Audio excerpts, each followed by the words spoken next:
Le- Bon, là, on va, avant d'aller pour, c'est-à-dire pour montrer le prochain graphe, il faut préciser que les données urinaires sont traitées de deux façons différentes. On peut les traiter par la méthode de QRE, la quantité restante à excréter, ou par la méthode du taux d'excrétion.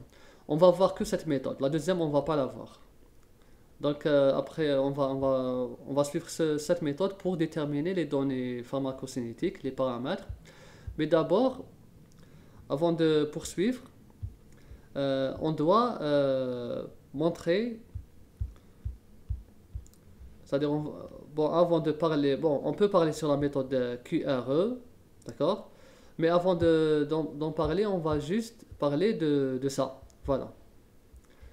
Évolution de x et xu en fonction du temps. Là, c'est ce qu'on venait de dire, que à tout moment, x, u, t plus x dans le sang t est égal à x0. Voilà notre graphe, le voici. Euh, Là, ce graphe, il représente le x dans le sang, ça diminue, et ce graphe, il représente le x dans l'urine. Voilà.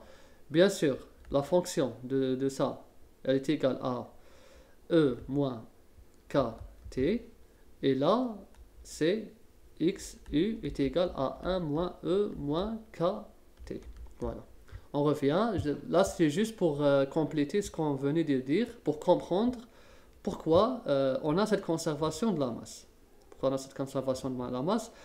À cet instant, par exemple, on a une quantité qui disparaît, qui sort du corps humain, et c'est la même quantité qui est en train d'apparaître. Elle diminue là et elle augmente là, en même temps, c'est simultané. Voilà, on revient. Maintenant, on va parler. Donc là, on a compris les limites de cette courbe, on l'a compris. Maintenant, il faut traiter les données. Bon, là, c'est un peu différent du sang, parce que pour le sang, c'était direct. On a une équation différentielle, on obtient le graphe décroissant et on trace. Maintenant, c'est un peu différent, on va juste modifier un paramètre et on applique la même chose. Euh, Là, par exemple, bon, on a dit qu'on va suivre la méthode QRE.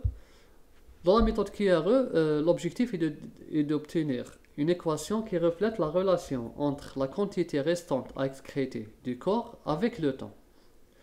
Le médicament, on a vu que x0 ou bien x total est égal à x dans l'urine plus x dans le sang ou bien dans le corps, AT.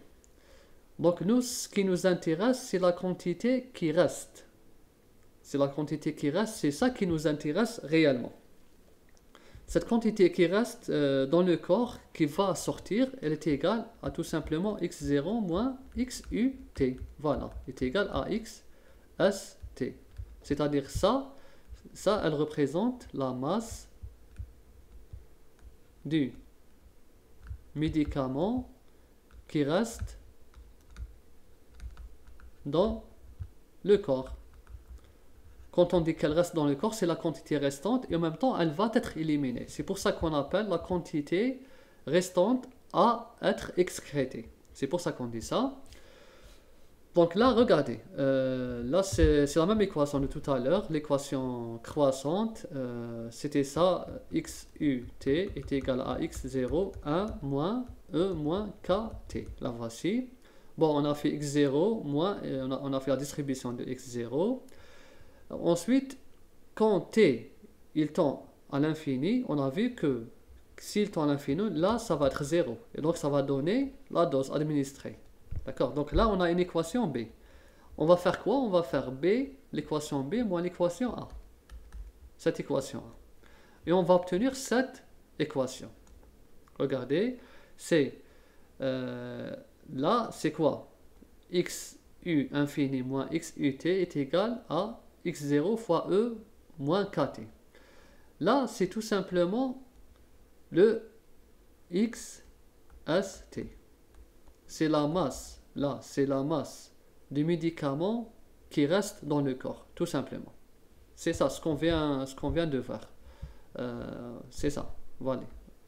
La voici. Donc voilà, quand on a fait B moins A, on a obtenu la concentration à T infini, c'est-à-dire la concentration initiale. Là, c'est là, X infini dans l'urine est égal à la dose administrée, ou bien la quantité totale. Et XUT, là, c'est la masse à un instant T dans l'urine, et qui lui correspond la masse qui reste dans le sang, qui va être éliminée. Voilà. Donc, on va tracer ce graphe. C'est ça notre graphe. À partir de là, c'est le graphe de QRE. À partir de là, on va travailler simplement. La partie restante. Bon, donc là, la partie restante dans le corps excrété, c'est ça. Là est égal à X. X, bon, je vais réécrire. Dans le S, ça veut dire le sang. Son équivalent en concentration, c'est ça. D'accord? C'est la concentration plasmatique. C'est son équivalent. On peut déterminer le X à partir de Cp. Là, elle est égale à X, la masse du médicament dans le corps à un temps T. C'est ça. Ou bien qui lui correspond à une concentration plasmatique. Donc voilà, on a déterminé le QRE. Là, on peut tracer.